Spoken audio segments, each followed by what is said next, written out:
ओम शांति। आज के 20 फेब्रुआरी 2026 बाबार अमूल्य महावाक्य आमरा शुनब। এই মহাবাক্যে বাবা বলেছেন, মিষ্টি বাচ্চারা, তোমাদের উপার্জন করার অনেক শখ থাকা উচিত। এই পড়াশোনাই হলো উপার্জন। বর্তমান দুনিয়াতে মানুষ উপার্জনের পেছনে লেগে আছে। ধন কামাই করতে হবে, সম্মান কামাই করতে হবে, ডিগ্রি কামাই করতে হবে, ডাক্তার হতে হবে, ইঞ্জিনিয়ার হতে হবে। তো বাবা বলছেন এসব হলো ক্ষণস্থায়ী। এই দেহের সঙ্গে এই সমস্ত ডিগ্রি, সম্মান, উপার্জন সব শেষ হয়ে যাবে। আর তোমরা এখন করবে অবিনাশী কামাই। তোমরা এমন কামাই করছো, এখন তোমরা পিতা পরমাত্মার শিক্ষা প্রাপ্ত করে তোমরা আগামী দুনিয়ার জন্য অর্থাৎ আগামী 21 জন্মের জন্য তোমরা কামাই জমা করছো। তো এতে আমাদের অনেক নেশা চড়া চাই, আর নেশাতেই আমাদের এই বর্তমান জীবন দুঃখের মধ্যেও আমাদের সুখ অনুভূতি হবে। আজকের মুরলী থেকে প্রশ্ন, জ্ঞানবিহীন কোন খুশির কথাও বিঘ্নরূপে পরিণত হয়? জ্ঞানবিহীন কোন খুশির কথাও বিঘ্নরূপে পরিণত হয়? উত্তর, সাক্ষাৎকার হওয়া। এটা আনন্দের ব্যাপার হলেও কিন্তু যথার্থ রূপে জ্ঞান না থাকলে আরোই মুষড়ে পড়ে। মনে করো কারুর বাবার সাথে সাক্ষাৎকার হয়েছে, বিন্দু দেখলে তো কি আর বুঝবে, আরোই মুষড়ে পড়বে। সেই জন্য জ্ঞানবিহীন সাক্ষাৎকার হলে কোনো লাভ নেই, এতে আরোই মায়ার বিঘ্ন আসতে থাকে। কারুর সাক্ষাৎকারের উল্টো নেশাও চড়ে যায়।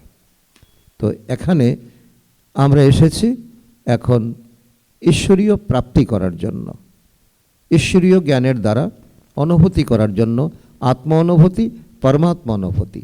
আর এখানে যদি আমাদের ভক্তির মতো সাক্ষাৎকারের ইচ্ছা থাকে, তাহলে তার মধ্যে তো কোনো জ্ঞান নাই, তাতে তো কোনো প্রাপ্তি হবে না।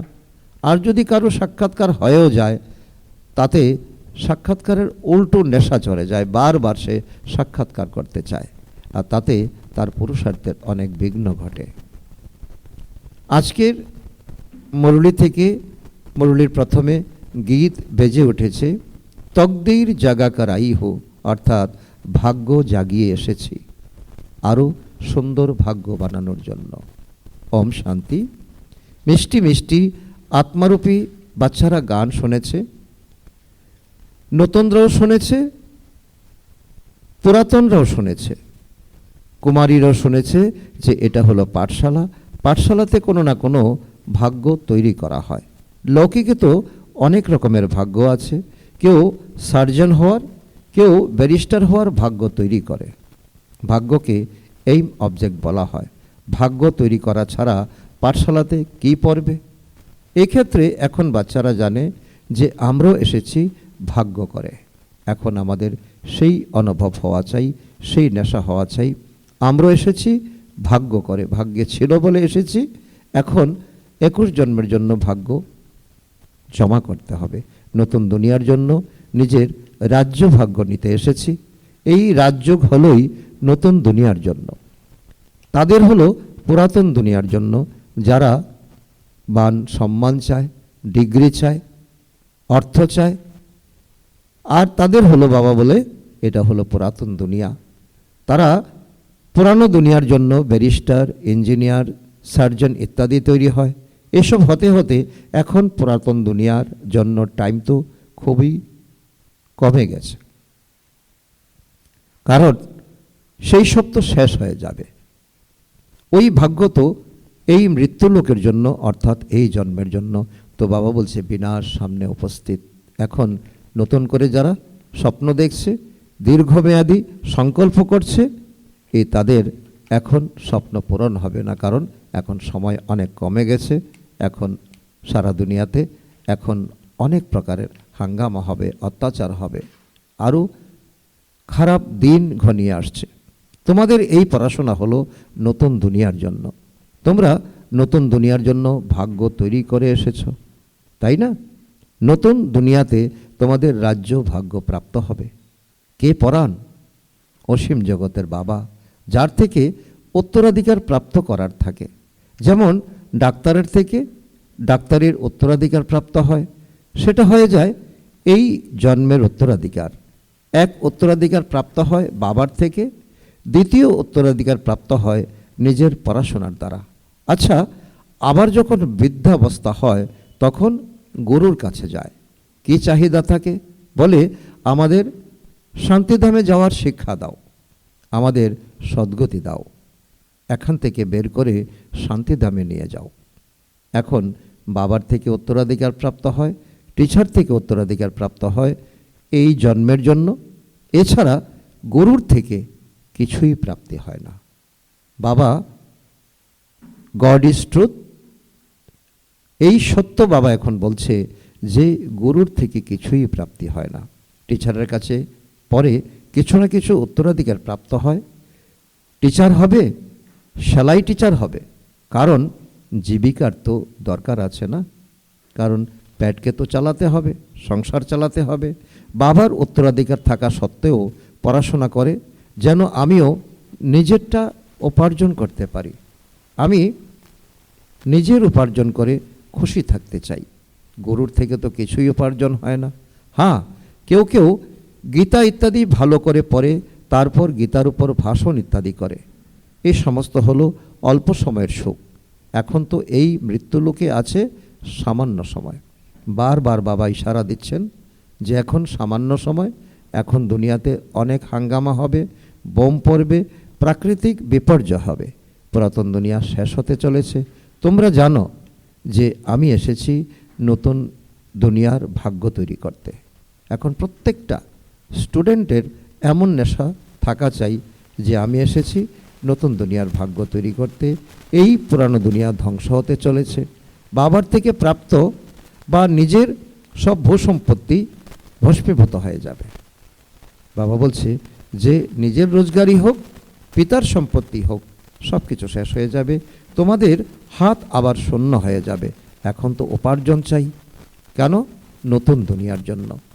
বাবা বলছে দুনিয়ার সকল মানুষ খালি হাতে যাবে আর তোমরা যাবে হাত ভর্তি করে, কারণ এখন তোমরা বাবার থেকে উত্তরাধিকার প্রাপ্ত করছো, বাবার শ্রীমতে চলছো।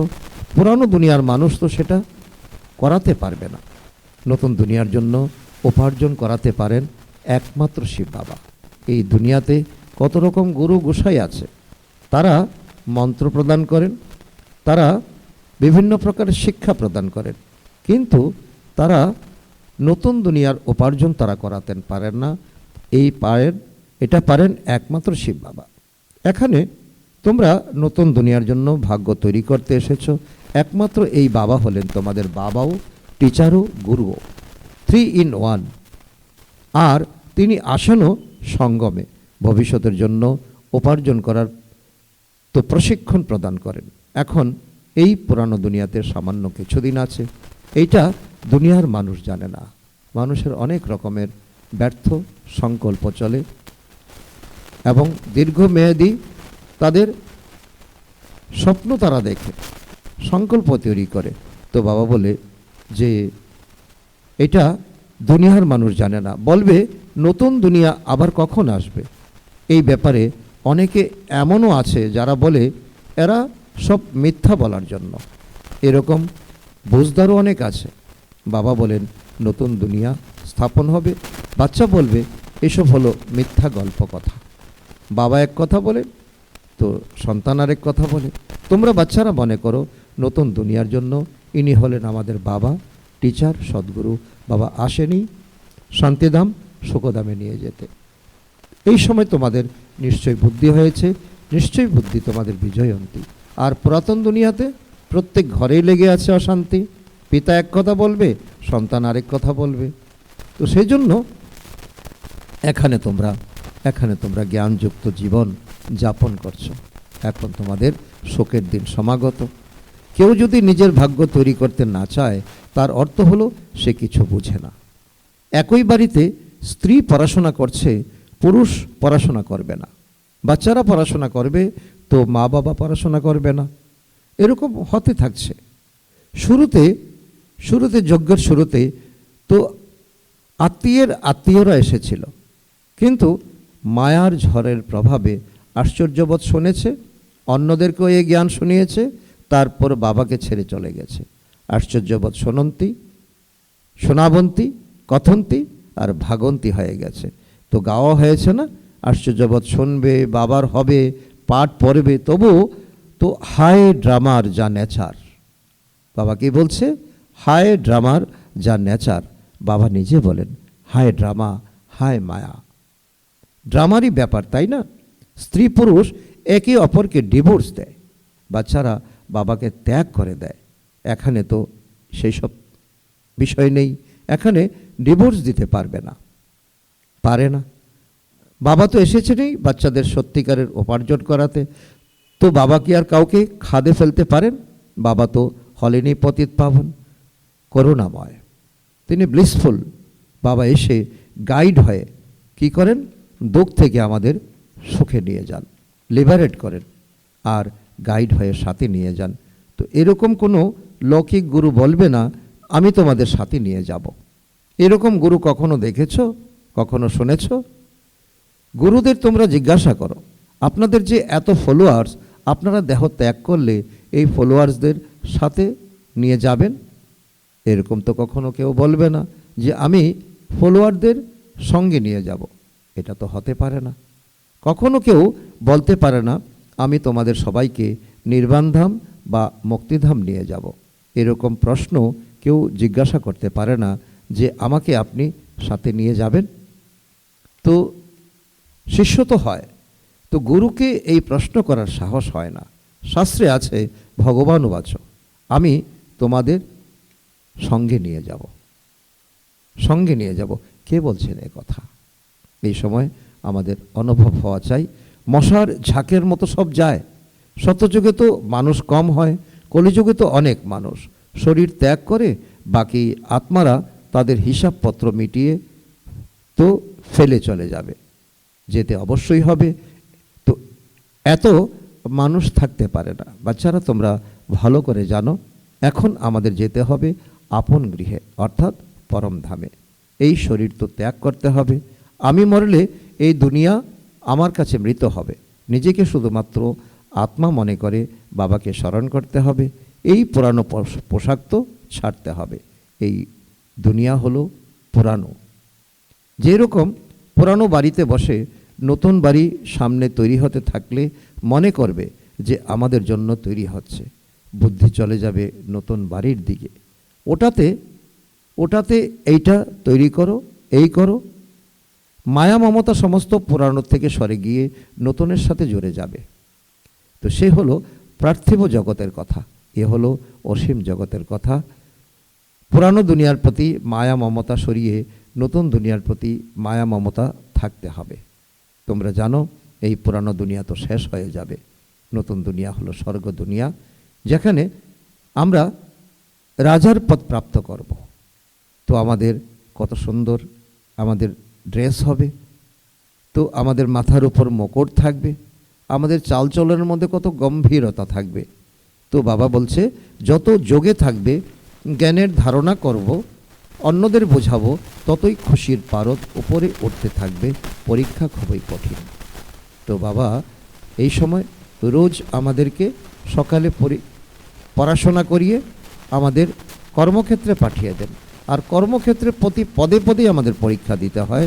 আমরা 21 জন্মের জন্য স্বর্গের উত্তরাধিকার প্রাপ্ত করছি। বিত্তশালী হওয়া তো খুব ভালো কথা, তাই না? সৃষ্টিচক্রকে স্মরণ করবে, যে যত নিজের সমান তৈরি করবে ততই তার লাভ। রাজা হতে চাও তো প্রজা তৈরি করতে হবে।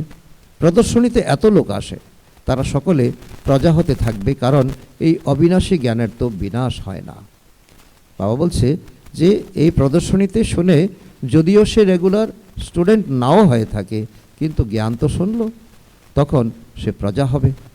বুদ্ধিতে এসে যাবে, পবিত্র হয়ে পবিত্র দুনিয়ার মালিক হতে হবে। পুরুষার্থ বেশি করলে তবে প্রজাতে উচ্চপদ প্রাপ্ত করতে পারবে, তা না হলে সামান্য ক্ষমতার প্রজা হবে। নম্বর অনুযায়ী তো হয় না। রাম রাজ্যের স্থাপনা চলছে, রাবণ রাজ্য বিনাশ হয়ে যাবে। শতযুগে তো থাকবেই দেবতারা। বাবা এও বুঝিয়েছেন, স্মরণের যাত্রার দ্বারা তোমরা শতপ্রধান দুনিয়ার মালিক হবে। এটাই হলো আসল পদ। মালিক তো রাজা প্রজা সকলেই হবে। প্রজাও বলবে আমার ভারত হলো সবার থেকে উচ্চ। বরাবর ভারত অনেক উচ্চতে ছিল, এখন কি আর আছে? ছিল অবশ্যই, এখন তো একদমই গরিব হয়ে গেছে। প্রাচীন ভারত সবথেকে শক্তিশালী ছিল, বিত্তশালী ছিল। তোমরা জানো বাচ্চারা, যে আমরা এই ভারতবাসীরা অবশ্যই সবার থেকে উচ্চ দেবী দেবতা কুলের ছিলাম, আর কাউকে দেবতা বলা যায় না। এখন তোমরা এই কন্যারা পড়াশোনা করছো, আবার অন্যদের বোঝাতে হবে, মানুষকে বোঝাতে তো হবে। তোমাদের কাছে চিত্র আছে, তোমরা প্রমাণসহ বলতে পারো। কি বলবে? ওনারা এই পদ পেলেন কি করে? তোমরা মন্দিরে গিয়ে দেবী দেবতাদেরকে দেখিয়ে তোমরা অবশ্যই বলতে পারবে, প্রমাণসহ বলতে পারবে যে তারা এই পদ কি করে পেলেন। তিথি তারিখ সমেত তোমরা প্রমাণ করতে পারো। এখন আবার এই পদ প্রাপ্ত করছো শিব বাবার থেকে। এই কারণ এই দেবী দেবতাদের বানানোর মালিকই হলেন একমাত্র শিব বাবা। ওনারও চিত্র আছে। শিব হলেন পরমপিতা পরমাত্মা। বাবা বলেন ব্রহ্মা দ্বারা তোমাদের যোগ বলেন, ব্রহ্মা দ্বারা তোমাদের যোগ বলের দ্বারা 21 জন্মের উত্তরাধিকার প্রাপ্ত হয়। সূর্যবংশ দেবী দেবতা বিষ্ণুপুরীর তোমরা মালিক হতে পারো। শিব বাবা দাদা ব্রহ্মার দ্বারা এই উত্তরাধিকার দিচ্ছেন। প্রথমে ওনার আত্মা শুনে আত্মাই ধারণ করে। মুখ্য ব্যাপার তো হলোই এটা। চিত্র তো শিবের দেখানো হয়। এই চিত্র হলো পরমপিতা পরমাত্মা শিবের। ব্রহ্মা বিষ্ণু শঙ্কর হলেন সূক্ষ্মবতনের দেবতাগণ। প্রজাপিতা ব্রহ্মা তো অবশ্যই এখানে দরকার। প্রজাপিতা ব্রহ্মার বাচ্চারা ব্রহ্মা কুমার কুমারীরা সংখ্যায় তোমরা অনেক। যতক্ষণ না ব্রহ্মার বাচ্চা হবে ততক্ষণ ব্রাহ্মণ হতে পারবে না। তবে কি করে শিব বাবার থেকে উত্তরাধিকার প্রাপ্ত করবে? বাবা খুব সুন্দর প্রশ্ন রেখেছেন। যতক্ষণ না তোমরা ব্রহ্মার সন্তান হচ্ছ, মুখবংশাবলী সন্তান না হচ্ছ, শিব বাবার থেকে উত্তরাধিকার প্রাপ্ত করতে পারবে না। প্রথমে চাই ব্রাহ্মণ জীবন। দেহের জন্ম তো নয়, বলাও হয় মুখবংশাবলী। এক আছে কুকবংশাবলী, আর তোমরা হলে মুখবংশাবলী। তোমরা বলবে আমরা হলাম প্রজাপিতা ব্রহ্মার মুখবংশাবলী। তারা গুরুদের ফলোয়ার্স হয়। এখানে তোমরা একজনকেই বাবা, টিচার, সদ্গুরু বলো। ওনাকে অর্থাৎ ব্রহ্মাকে বলো দাদা। ব্রহ্মাকে তুমি তো ব্রহ্মা ভগবান নয়, নিরাকার শিব বাবা আছেন, জ্ঞানের সাগর তিনি। সৃষ্টির আদি মধ্য অন্তের জ্ঞান প্রদান করেন। টিচারও সেই নিরাকারই, যিনি সাকার ব্রহ্মা দ্বারা জ্ঞান শোনান। আত্মা বলে আমার শরীরকে বিরক্ত করো না। আত্মা দুঃখী হলে তাকে বোঝাতে হবে বিষ্ণুর বিনাশ সম্মুখে দণ্ডায়মান। আত্মা দুঃখী হলে তাকে বোঝাতে হবে যে বিনাশ সম্মুখে দণ্ডায়মান, পারলৌকিক বাবা আসেনি শেষে সবাইকে ফিরিয়ে নিয়ে যেতে। এছাড়া যাই কিছু আছে এসব বিনাশ হওয়ারই আছে। একে বলা হয় মৃত্যুলোক। স্বর্গ তো এখানে পৃথিবীর উপর হয়। দিলবারা মন্দির তৈরি করা হয়েছে, নিচে তপস্যা করছে, ওপরে স্বর্গ।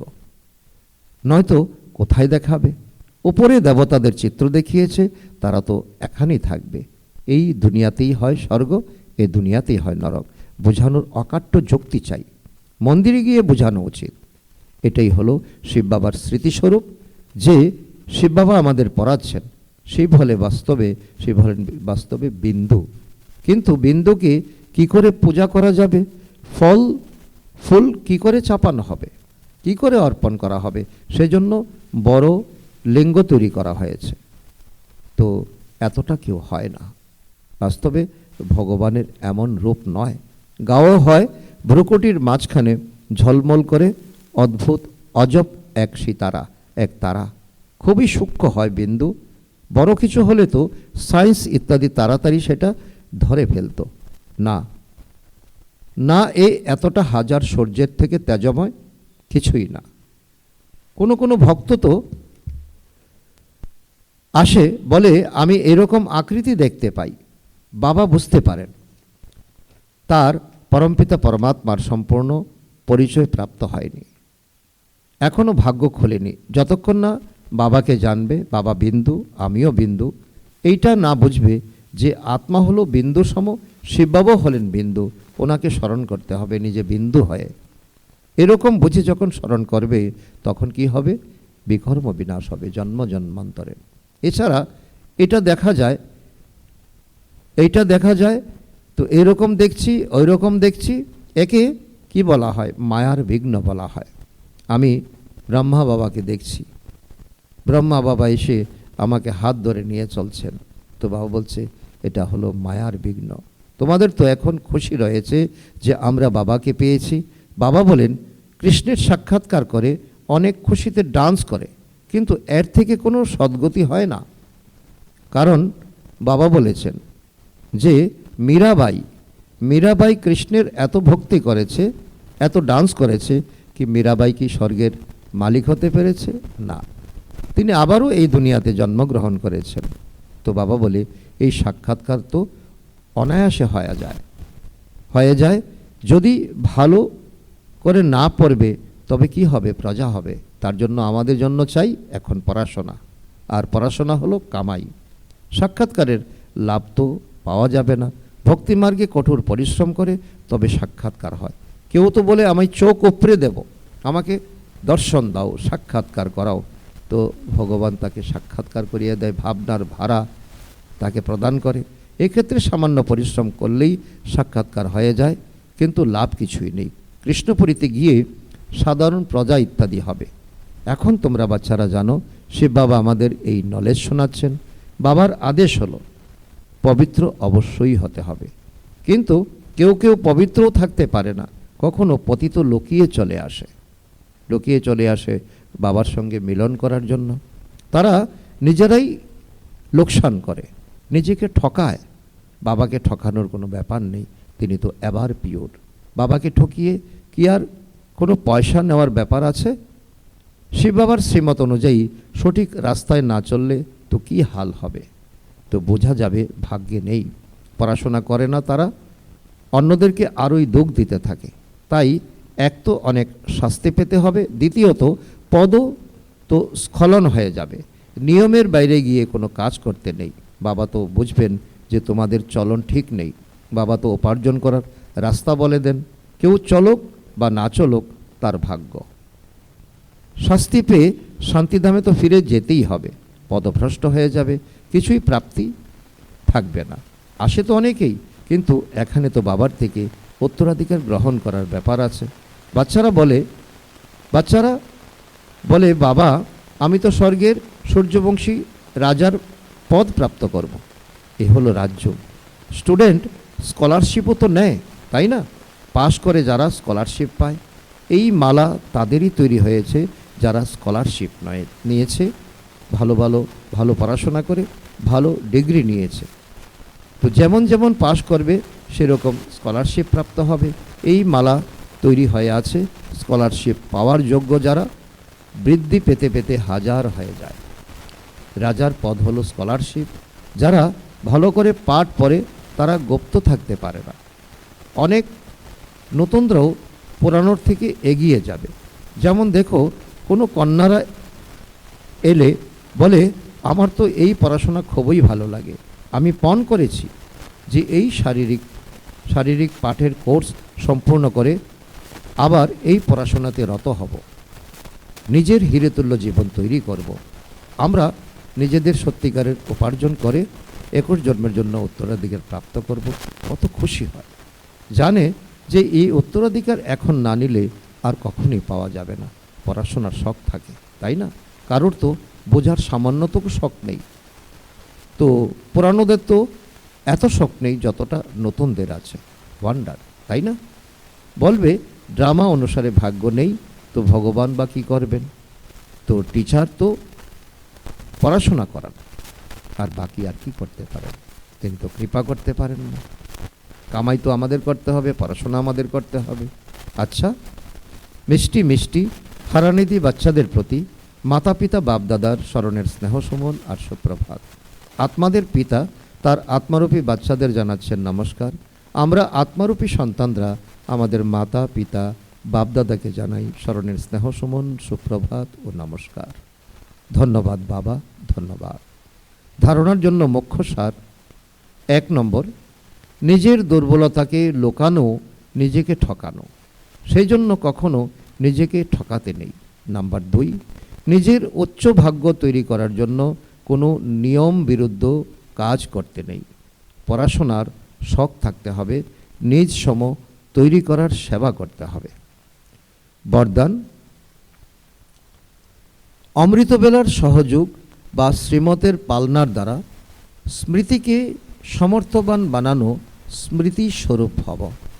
অমৃতবেলার সহযোগ বা শ্রীমতের পালনার দ্বারা স্মৃতিকে সমর্থবান বানানো, স্মৃতিস্বরূপ হব। নিজের স্মৃতিকে সমর্থবান বানাতে হবে বা শত স্মৃতিস্বরূপ হতে হবে। তো অমৃতবেলার সময়ের ভ্যালুকে জানো, যেরকম শ্রীমত আছে সেই অনুসারে সময়কে জেনে সময় অনুসারে চলো, তাহলে সহজেই সর্বপ্রাপ্তি করতে পারবে আর পরিশ্রম করা থেকে মুক্ত হয়ে যাবে। অমৃতবেলার মহত্বকে জানলে প্রত্যেক কর্ম মহত্ব অনুসারে হবে। সেই সময় বিশেষ সাইলেন্স থাকে, এই জন্য সহজ স্মৃতিকে তো সমর্থবান বানাতে পারবে।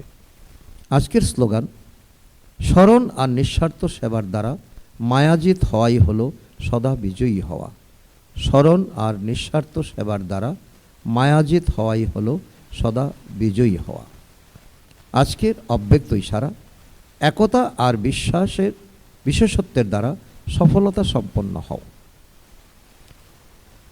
এর আধারে বাবা বলছেন, সংগঠিত রূপে তোমাদের অর্থাৎ ব্রাহ্মণ বাচ্চাদের নিজেদের সম্পর্কের ভাষা অব্যক্ত ভাবের হওয়া চাই, যেন ফরিস্তা অথবা আত্মারা আত্মার সাথে বলছে। এর জন্য কারোর শোনা ভুলকে সংকল্পেও স্বীকার করবে না আর করাবেও না। যখন এরকম স্থিতি হবে তখনই বাবার যে শুভকামনা আছে, সংগঠনের একমত, সেটা প্র্যাকটিক্যাল হবে আর তোমাদের দ্বারা বাবা প্রত্যক্ষ হবেন। আচ্ছা, ওম শান্তি।